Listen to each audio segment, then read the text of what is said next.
This is a live segment. I know some people will be coming on as we do this. So once again, Birdman for Birdman Media, and I'm here for Summit Healthcare's. With me, I've got a wonderful woman here by the name of Diana Anderson. Right.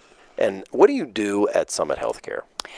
I am the infection preventionist, so my role is not only to track the infections we do see coming through the ED and coming through patients, but also to try to prevent any additional infections from occurring. Right. So when you come into the hospital right now, they've got these hanging out front, encouraging everybody to put these on. You're actually requiring some people to do it as well. We are. And that's because of the flu. Okay. So what's going on? Tell me what's happening. We're seeing a very high number of flu patients right now. Much higher than we anticipated. As a matter of fact, a notice from the health department said that in the state of Arizona last week, there were 1,920 confirmed lab cases of flu. Wow. That's a lot. That's a very high amount. And that's only the tip of the iceberg, because you can figure for every patient that has the flu confirmed by a lab test, there's a handful more that either don't go see the doctor or they see the doctor and they get treated without the lab test. Okay. Now, what are they calling that? Is that an epidemic? Is it not an epidemic? Is it near that? Or what are we looking at? Technically, it's an epidemic just by the sheer volume, although the CDC is not calling it that because, you know, if you said pandemic or epidemic to the public, they always think of the end of the world novels and, right. Oh good, the world's ending, I can go loot Walmart, you know. Please don't. Yeah, no. But it is a significant number of flu cases that we're seeing. And it should be taken seriously. Absolutely. Okay. So let's run down sort of some of the things. Let's start with the panic stuff first, which is like, don't freak out. There are things to do. Let's take the precautions. What are the precautions that people should be immediately taking? If you've not had a flu shot, get a flu shot. It's not too late. It'll take a week, 2 weeks for the flu shot to kick in. Okay. But even if it doesn't protect you from getting the flu, it will minimize the effects of it. Okay. And it doesn't give you the flu. It's impossible for the flu shot to give you the flu. Okay. Absolutely. Yeah, that's old. Correct. Kind of a deal. The old ones maybe could have, but honestly, the old ones could have. But if you have a what they call a recombinant flu vaccine, it's impossible for it to give you the flu because there's no live flu in it. Okay. An attenuated flu vaccine, like the nasal vaccine that they used, I believe, last year, has a remote possibility, but we're not using that this year. Okay. So you will not get the flu from a flu shot. Now, we've also heard from people that they're only 10% effective, but that's sort of like in Australia from what I've heard, and it's not here. So, and 10% effectiveness, by the way, is better than 0, but they're more effective than that. You know, when you look at the numbers, there's an overall number of effectiveness. Last year's flu was somewhere in the mid 40% effective. But there are two general kinds of flu. There's flu A and flu B. And then flu A is broken down into subtypes. So when you hear 10% effective in Australia, that is against the H3N2 flu strain. Which I know means nothing to you, but it's the one that's most predominant that we're seeing right now. Okay. So it's important that's a good thing to do.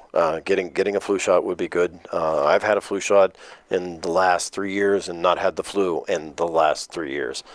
4 years ago I got it and went, okay, after getting new babies, you sort of like go, yeah, maybe it's a good thing to go. It's a good thing to do. And even if it's only 10% effective, if you get the flu and you've got a flu shot on board, your body has some means of protecting you from getting all the complications that go along with the flu. Okay. So you don't get as sick. So let's say you're around people, they got the flu. What kind of precautions? You glanced at this immediately. I'm looking at your mask. We are actually asking all of our patients that are sick in waiting rooms to wear masks. Wow. That's a great way of protecting. The flu is borne by a droplet, which is when you cough or sneeze, small bits of saliva come out and they've got the flu virus in them. So generally, within 3 to 6 feet, if you're coughing or sneezing, you can contaminate someone. And I'll tell you, if you wear one of these in an elevator like I just did, people move a little further away from you the second you step in. Whether they consciously know that or not, it was kind of humorous. Wearing a mask is a really good way to protect yourself. Another thing is something called social distancing. don't go hang out at Walmart.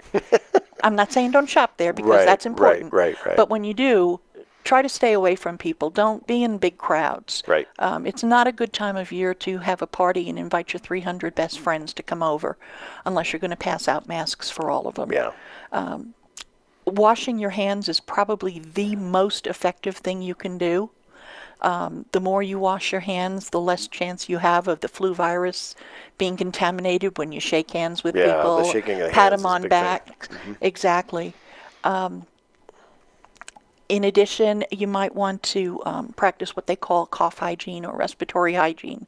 When you cough, don't cough into your hand, because all you're doing is pooling up bacteria or a virus to share with You're somebody. getting ready for the handoff. Exactly, Yeah. exactly.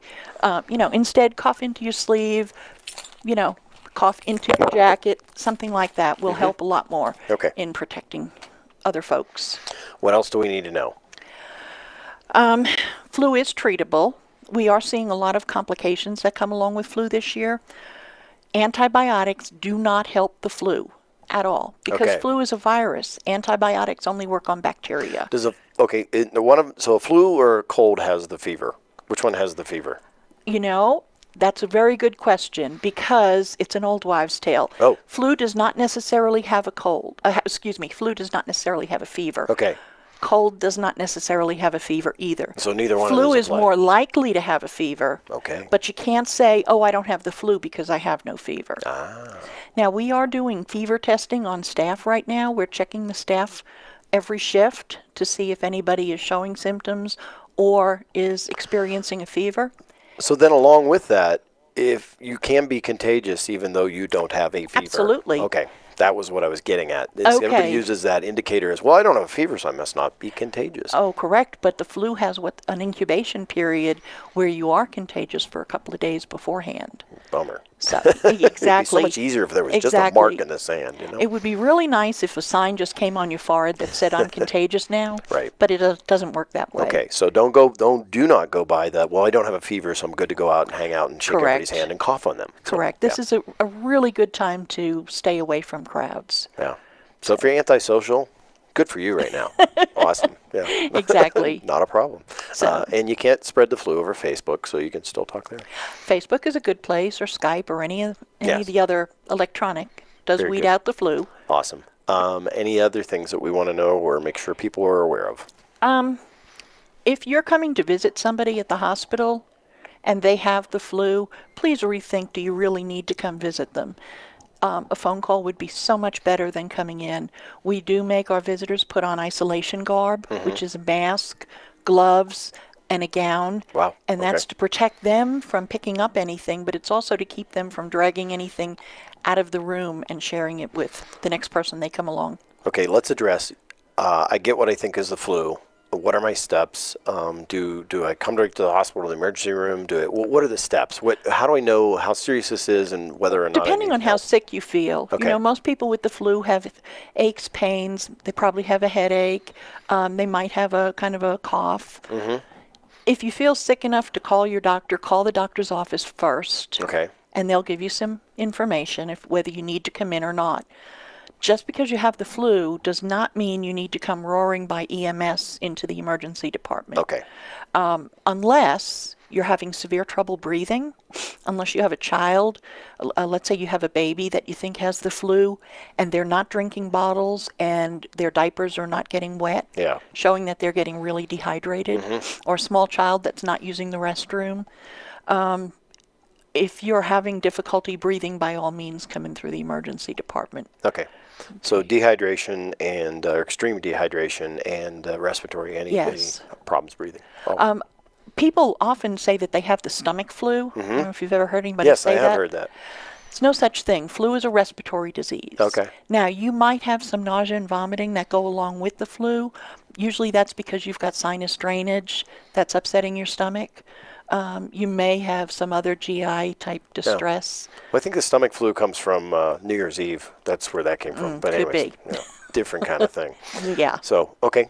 And like I just keep pressing you for more information just to make sure people have as much as they can have to understand what's going on. I think the most important things are don't panic, wash your hands, get a flu shot, and keep your distance from people. There you go. Cool. That sums it up. So Diana Anderson, very much. Thank you very much for your time today. We Appreciate put it. this up live, and it'll also be reposted again on the Summit Healthcare's YouTube and on their Facebook, so you can watch for it there if you don't catch it here live, or you can rewatch it here as many times as you would like to get information. Any questions, please feel free to post in any of those areas. We'll get you the answers. But as she said, no panic. Just make sure you're following the rules to keep yourself both healthy and keep others healthy as well.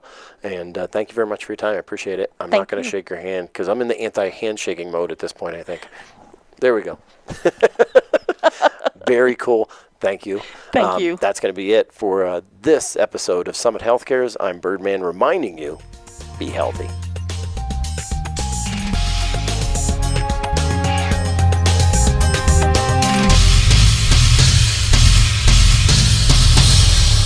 Hey, make sure you follow us because Angie Fabian has a 5-story office. 5 stories. Click up there, click down there. Yeah.